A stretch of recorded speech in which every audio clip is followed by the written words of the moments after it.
yazın.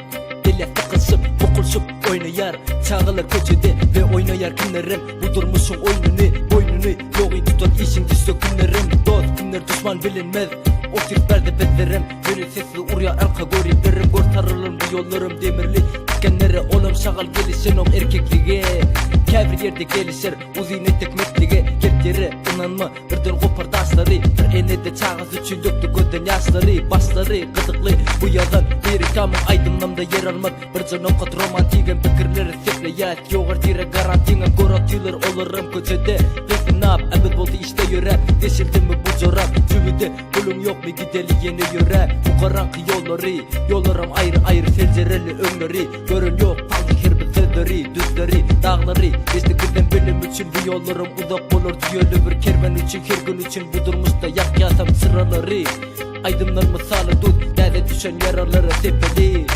Köpçülükte oturun da bilip kuruluk etmemi. Bu korkadır edebiyattan öğreniyatın yani geçmişi. Doğun benim keseyin bu aydınlan setiri. Ertirin fikri bugünün geçmişi.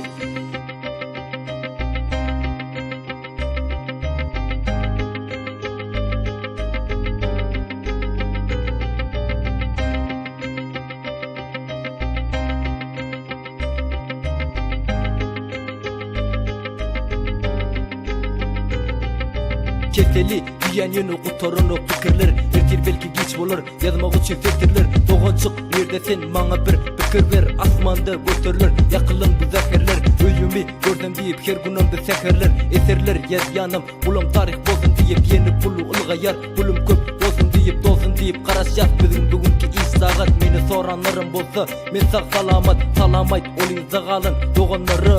Boştalarım miner gider asmanda bulutları. Günüm yeter yağış yağar bugünüm. Yerler balçık ovalar yerinde del. Bilyen benim doğançık bilyenim bugünlerde yoğum yalı paranoy. Biz bir sade oğlancık bay çağılır Mr. Boy yerinde koy korcama. Göğündeki yaraları dikenler bitiptir. Belki de yol kenarları yalı.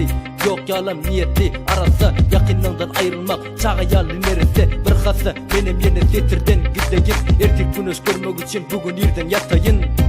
Fikirlerden yiteyim.